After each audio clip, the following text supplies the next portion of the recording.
Welcome back, everyone, to the New Hampshire Gives live stream. I'm Patty Stolte from the Family Resource Center at Gorham up here in the North Country. We hope that you enjoy the wonderful clips from the participating nonprofits.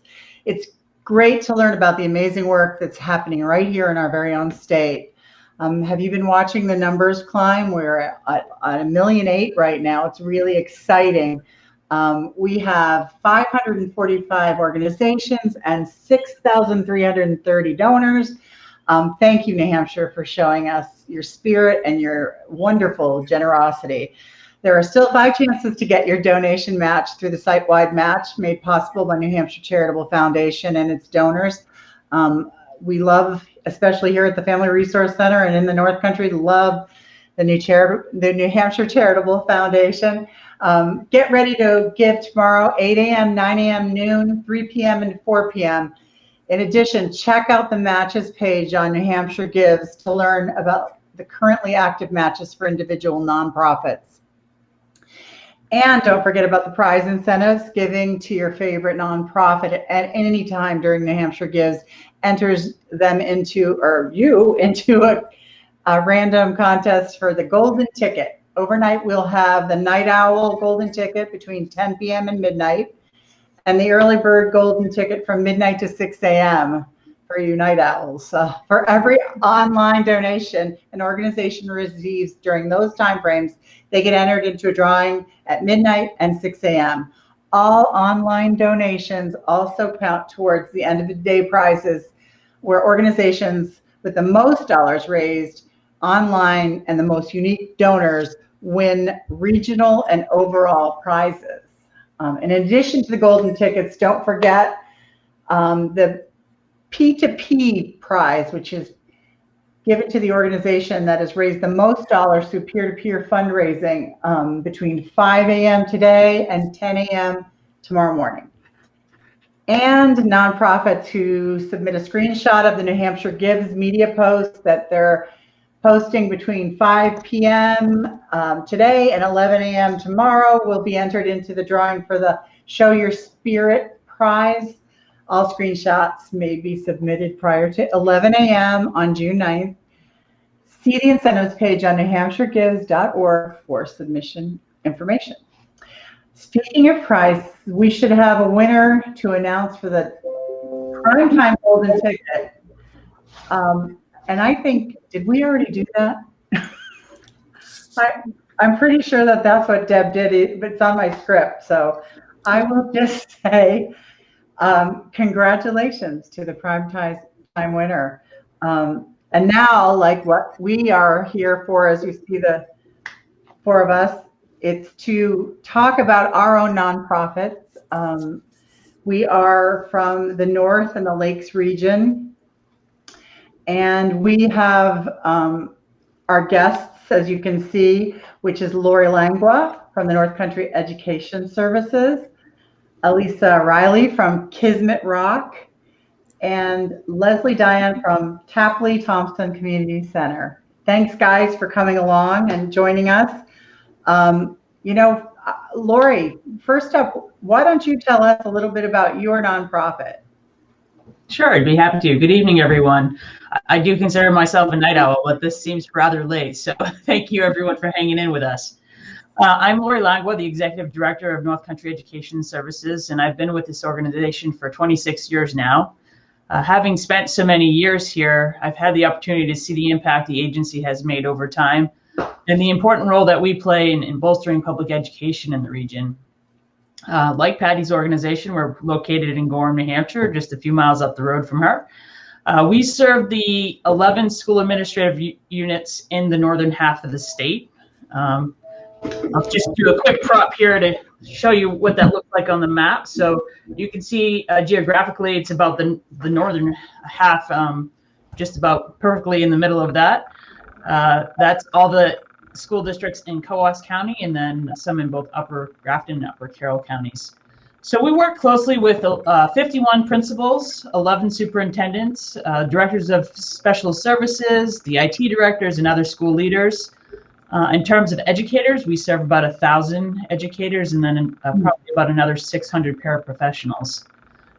The organization was established around the concept of sharing special education services amongst schools in the North Country.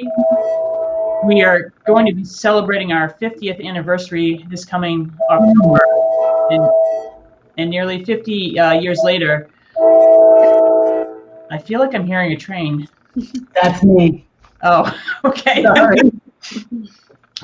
So nearly 50 years later, this concept of sharing special ed services is still a big part of our service model, but we really provide a lot more to bolster public education in the region. From professional development to special projects and programs, to facilitating learning communities and creating a wide range of networking opportunities. We work hard behind the scenes to ensure that students have quality learning experiences. That includes bringing resources to schools, building and providing forums for sharing and learning best practices from each other, providing opportunities for schools to collaborate with each other and also with other agencies that serve students and families. At our core, we believe that thriving schools are the heart of vibrant communities. I am couldn't have planned that one. This is amazing. This is fantastic. And it's usually not this much. There must be much out there or something. You're probably not normally at your office at 10:30, so. So we work hard to respond to the evolving needs of the schools and to help them thrive. One of the areas that we've been focusing a lot on is social and emotional learning. We are one of the lead agencies in the North Country Partnership for SEL Practices, and there are several districts and agencies that work with us on that. Related to SEL, we've supported a number of trainings and projects around being trauma-informed and how to support students who have endured adverse childhood experiences, or what's sometimes referred to as ACEs. In our trauma-informed work, we have worked with Dr. Cassie Yackley for several years to provide foundational level knowledge to hundreds of educators around how brain development is disrupted from trauma and what practices can help students develop those lagging skills. On a more intensive level in that realm, we are also supporting a cohort of North Country clinicians being trained by Dr. Yackley in the child-parent psychotherapy model. And we have also partnered with Lesley University to offer a 4-course series called the Lesley Institute for Trauma Sensitivity. And this past fall, we were able to have 25 North Country educators complete a certificate in trauma and learning through that program. I could go on. Do you want me to pause and give someone else a chance, and then maybe you can talk a little bit more about what else we do after? I think that's a wonderful idea. Take a breath and we'll go. Who wants to be next? Jump in there. Okay, I'll pick you, Leslie. Okay, well, thank you for this opportunity to start. I'm Leslie Dion. I've been the director for Tapley Thompson Community Center in Bristol for the last 25 years. My goal was to be the longest serving director, so I've more than doubled it, so I'm pretty excited about that. But it is just a great place. We're a nonprofit recreation department, and we serve 8 towns in the Newfound School District and a population of about 10,000 for our catchment area. So our center has a long history in the Newfound community. We started in 1946. It was the vision of a pastor named Brownlow Thompson at the time. And it took him a number of years to get people to buy into the idea of a nonprofit recreation department and the need for it. But in 1946, he convinced the Methodist Council to take it on as a project. And we are housed in a church that used to be a Methodist church in Bristol. So it's a pretty exciting history. The first director was Wink Tapley. So that's where we come up with our Tapley Thompson Community Center, was to honor those 2 men that made this happen. We do offer a wide variety. We offer all youth sports for ages 4 to 18. We have after-school programs, summer day camps, very active teen council, and the teen council is instrumental in running our events and helping raise funds for building projects. They've been active for probably the last 5 or 6 years, and I can't imagine what we did without them.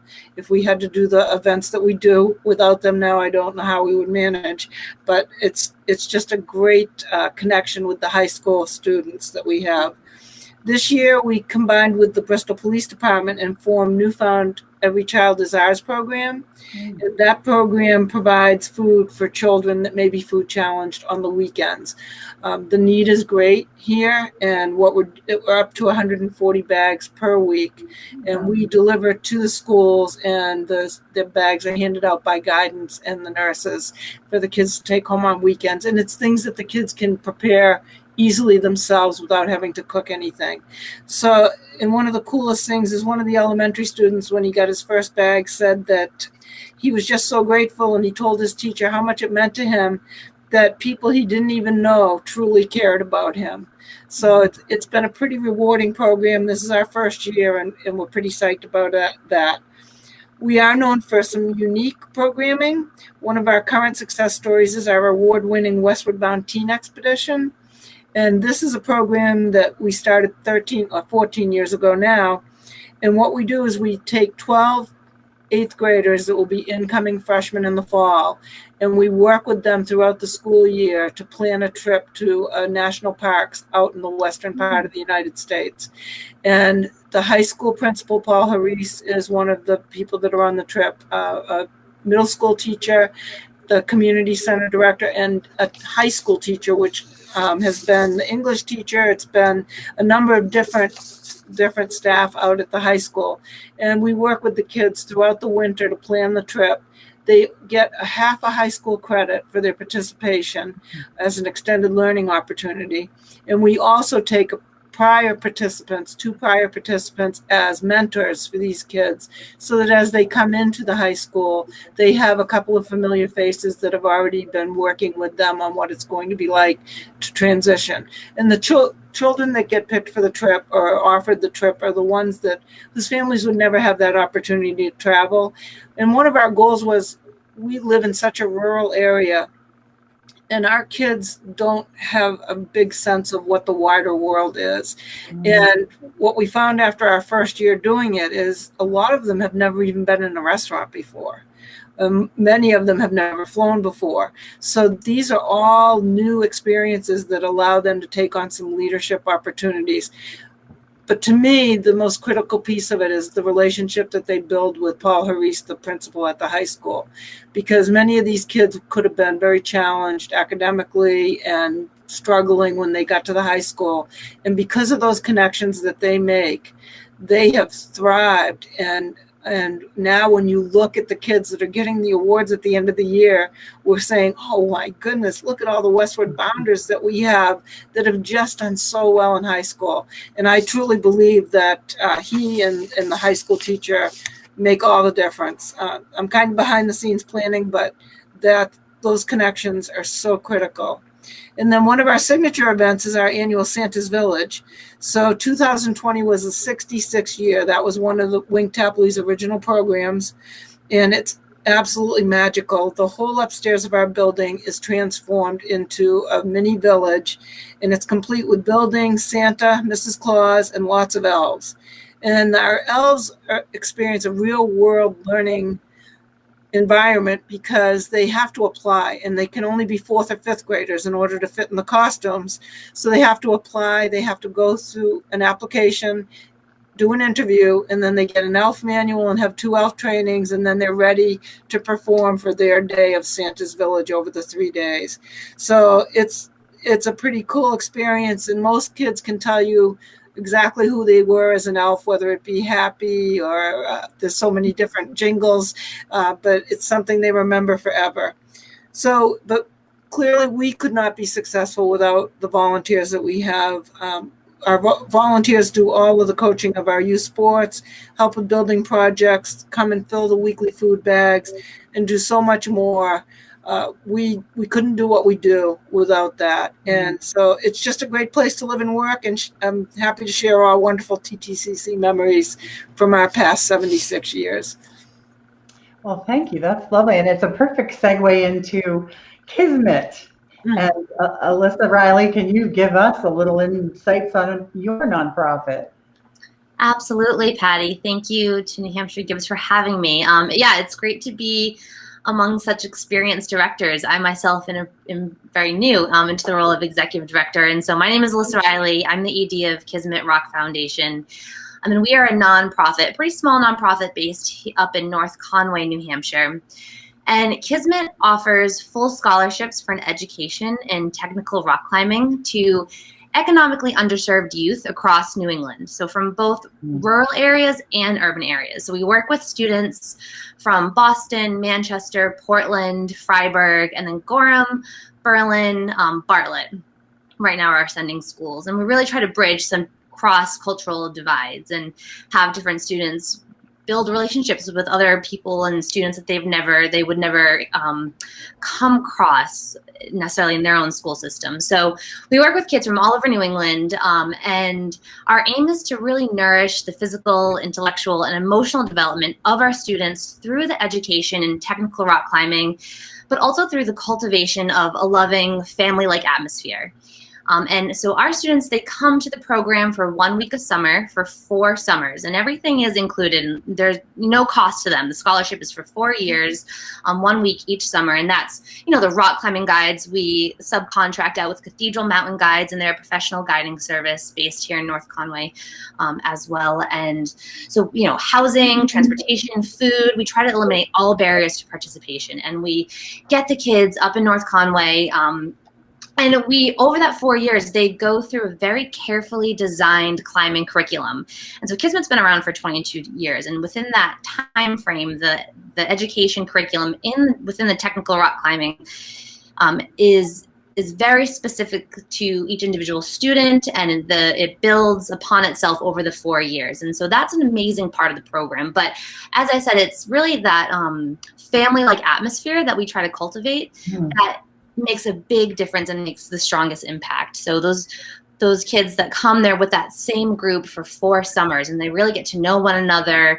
And at the end of the 4 years, we have big graduation for them, and they truly leave the program feeling like they are family. They're brothers and sisters. And our graduates of the program, they come back to be Kismet staff. So we have a couple staff members that live in the house with our students, and those are all graduates of the programs. We have interns and that come back, and staff that come back, again, all graduates of the program. So it's this really cyclical experience that we get to offer our students. First, this amazing program for 4 years, and then to come back and give a little bit back to new students. Yeah, so that's Kismet in a nutshell.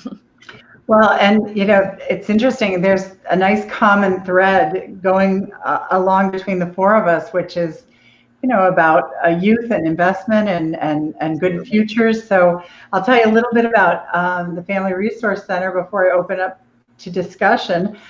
We are located in Gorham. We are in an old schoolhouse that was a converted project with the community in the town.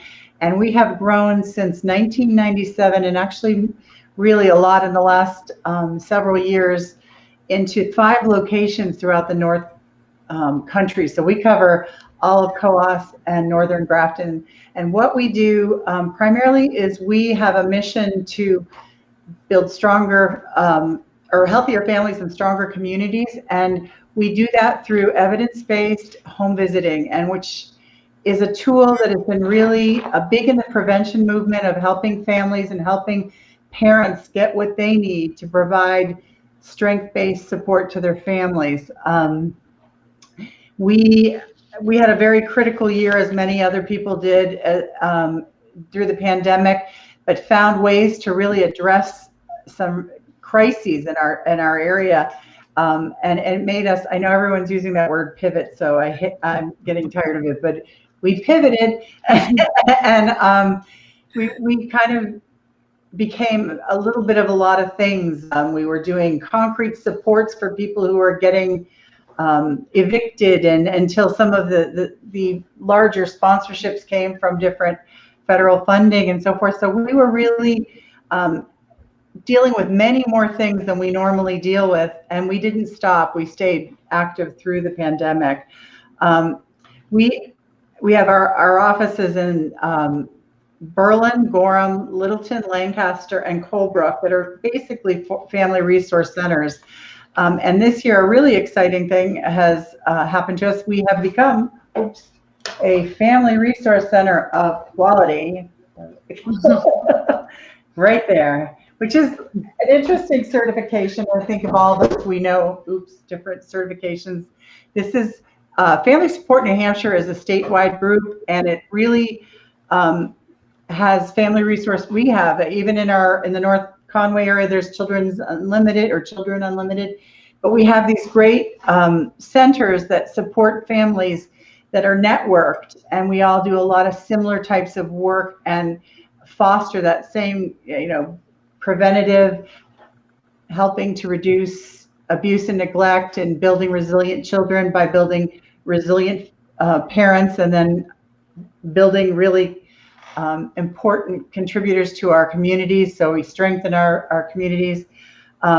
Again, we started in 1997, so we're still sort of young, but we've made some great headway, and we have amazing partners in the North Country.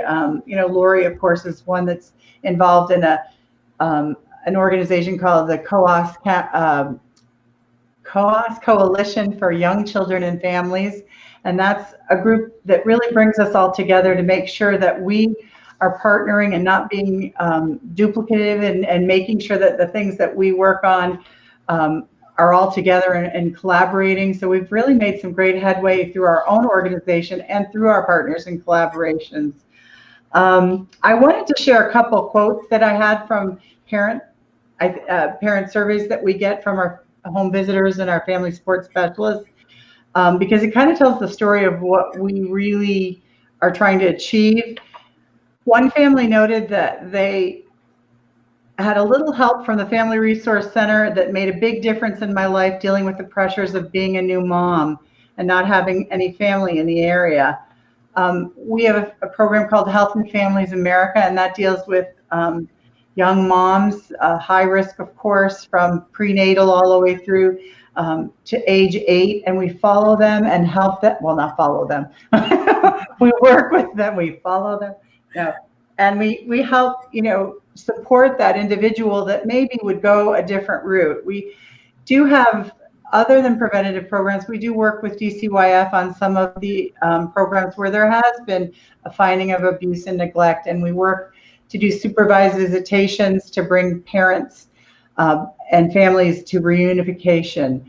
Another program that is relatively new in the last few years is something called Strength to Succeed, and that involves substance misuse and addiction. And we have family support specialists that are trained as recovery coaches that work directly with families. And again, everybody, we meet families where they are. We're non-judgmental, we're non-punitive, we are free, we are there to really support and give them that peer support in many ways, so that they feel that their goals are attainable, and we follow them and stay with them throughout all the different peaks and valleys of that journey. So again, there's a lot of them statewide, a lot of us statewide that are doing this work. It's very important work, and all of you are partners and collaborators to the work that Family Resource Centers do. And that's why I always marvel at listening to, Lori certainly working with schools and this new SEL and the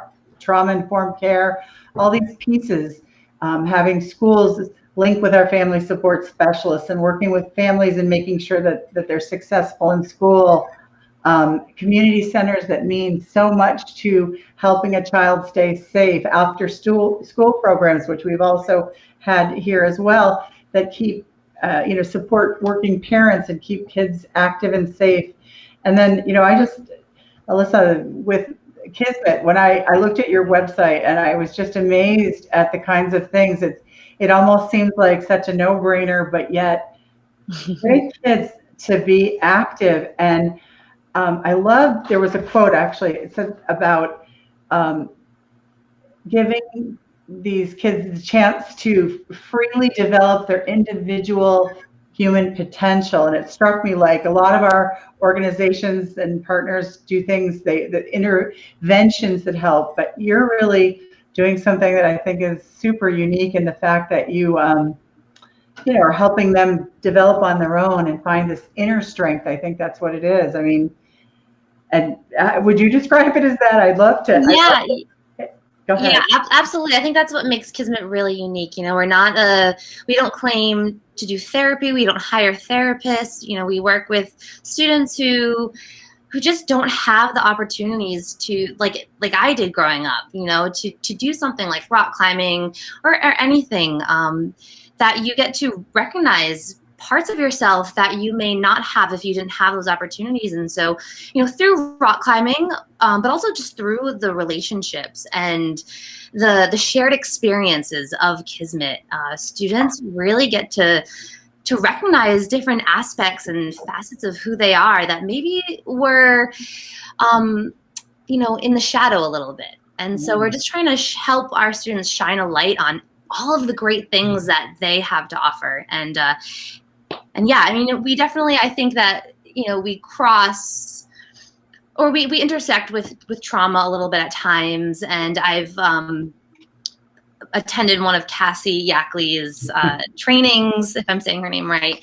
And so, it's all what you guys are all doing is definitely interrelated to what we're doing, but we just don't, claim the therapeutic experience, because we find that just the shared experiences, again, I know I'm repeating myself, the shared experiences and the relationships are so powerful in themselves. Well, and Leslie, you must see it too in the community center setting. You must see children, like you were talking about, sending food home to food insecure families and children that are really grateful. That's kind of stuff that really impacts lives in school and in recreation. They have to be strong. So I think that's really vital work. We do. We see a lot of that, and we see a lot of kids over the years that we call our TTCC kids, that this was their safe haven. So they'd get out of school, they would be here. Whenever we were open at night, they would be here. They would go to camp here in the summer, and then they will come back and be staff members here, because this is truly what they felt their family was. And there's so many families that are just struggling or fractured or both parents working, that it's been such a wonderful opportunity for our staff to be able to be there and be the people in their lives that will make them want to continue and move forward and volunteer and be contributing.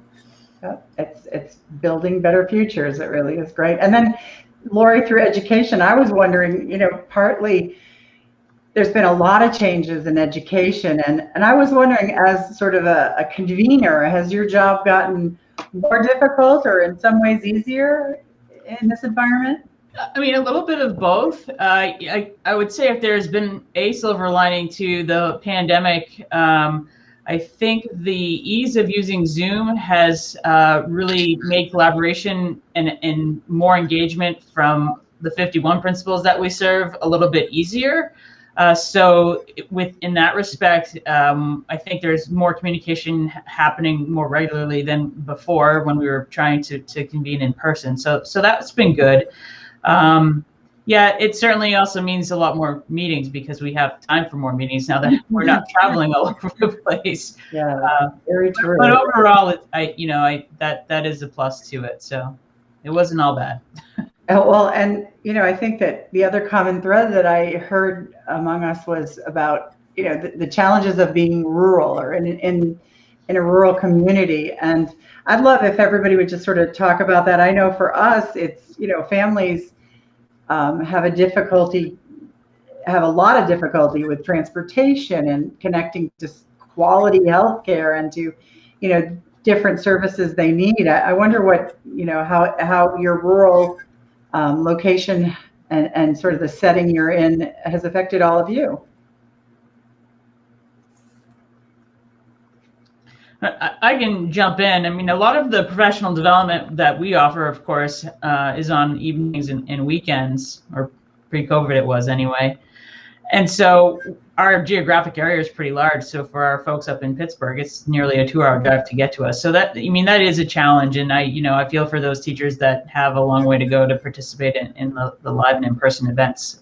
So we may see more hybrid offerings through our organization as a result of this. And not that we weren't mindful of it before, but people are just more accustomed to it. Before, when you'd say, well, we can Zoom you in, it seemed like that was a big deal. And now it's easy. That threshold's pretty low now. So Yes, definitely. How about either of you? Well, I've noticed we have an isolated population because we're such a vast district. And you're absolutely right, without the transportation piece. So a lot of kids can't be in sports at school because they don't have that transportation home afterwards. So and what I've noticed during the past year and a half is the depression factor for these kids and the loneliness because working remotely. I mean, I see it in the kids here, and behaviorally you see things escalating, and just kind of I don't know how they've navigated to a time like this as well as they have, but to be able to bring some normalcy back to them is so important. We're able to run our camps last summer on a very limited basis, and it was terrifying, the thought of doing it, but we just wanted them to have something to do, and it was very different. But I think the depression and isolation and what we're seeing in our surveys on drug and alcohol use is a huge increase in our school district, which has been alarming and very sad. So we have a lot of work to do to get the kids back on track, but we have some good people out there to do it. Yeah, and I'll just touch in really quickly. I kind of hinted at this at the beginning, but in terms of transportation, obviously it's a barrier even for our families that live in more urban areas. We do our best to eliminate that barrier just by picking them all up. And so we have a great Kismet van, and we pick up people. Our students are mostly teenagers. So for our Boston and Manchester students, we buy them bus tickets if they're comfortable taking the bus up here. And if not, we'll pick them up. So just do our best to eliminate any barrier to participation. That's fantastic. Well, and I did want to give a shout out because I think, I hope people are watching. And I know that it is bedtime for a lot of people, but I feel like we would be remiss if we didn't say, I hope you'll join our nonprofit and look at our pages, hear our stories, and consider donating to ours, as well as, some of the others in our region. And I will give a little shout out to some in the North Country that I know, and I welcome each of you to do the same. I know that Taproot is in Lancaster, and we work with them on their gleaning. They help with a little bit of food insecurity to families. Children Unlimited in North Conway, Northern Human Services, REN, which is the Women's Rural Entrepreneurial Network. They are all participating in New Hampshire Gives, and I hope people will consider looking at their pages and as well, and just really reaching in and give, because especially in the rural communities, we are not always the ones that get the largest donations. We don't have the big corporate structures or the benefactors, but we work really hard. So we hope you'll consider giving to a North Country and Lakes region nonprofit of your choice. I don't know if any of you have something you'd like to add about that. I have one that I would be remiss to not mention. It would be White Mountain Science over in Littleton, also known as Whimsy. And I am just stepping off their board as one of the founding directors of that organization. They've been a strong partner to us in what we provide for professional development in STEM, science, technology, engineering, and math, but they also do a wide variety of student programming in schools and at their facility. And I was really excited that I saw they had a $5,000 goal, and they've already exceeded it. So yay, go Whimsy. Wow, that's fantastic. I know. Oh, go ahead. So I would do a shout out for Communities for Alcohol and Drug-Free Youth. That's Katie. They're based out of the Plymouth area, but they're doing tremendous work and working with our youth and students on prevention and treatment. And also Newfound Lake Region Association, who does the protection of the Newfound Lake area, and Slim Baker Foundation for Outdoor Living that we use where one of our camps is based out of, but it is just a beautiful area and a great place to visit with kids. Wonderful. How about you, Elisa? Alyssa, I always say Alicia. We have an Alicia that works for me, and I say her name wrong, and now I'm saying it right. It's okay. I get Alicia. I get all of them. But well, I don't have a specific nonprofit. I don't know who's. Well, I know the Conway Humane Society down in your neck of the woods is one of my favorites that I give to every year. They have a big annual fundraiser in the Christmas season, and I'm always a sucker for a humane society. yeah. I know they do great work. I see them in the paper all the time. Yeah, and I'm just so proud that we really have, for you guys to be here at 10 o'clock. I have to say I am so proud of you all because I think I don't remember whose email it was said. That's 10 o'clock a.m., right? It was me. Because I think we all mirrored your thoughts on that one. But, we're like, and Lori mentioned it, we do what we need to do for the job. And that's the kind of commitment as a nonprofit. I know, especially Alicia, you're new to this, you said, as a executive director, and you'll learn, if you haven't already, that we just pretty much are the chief cook and bottle washer of everything. And remarkably, I loved your background. I thought, you've done some traveling and you've worked with a nonprofit as a volunteer coordinator. I was really I think you bring a lot of great experience to what you're doing. Well, I really appreciate that because sometimes I'm like, whoa, what am I doing? Yeah, that's a normal feeling for an executive director.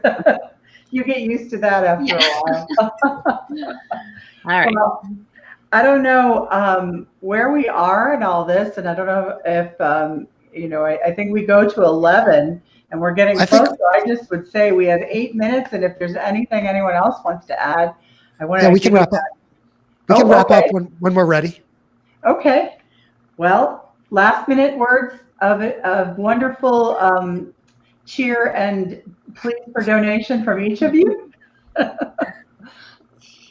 Sure. I will start. I just want to say, for anyone here that's listening, thank you for listening. That's amazing because I would be in bed if I were not here. But no, seriously, Kismet is, I just feel so honored to be able to represent this really, as Patty, you said, a really unique organization. I have not come across anything like what we do.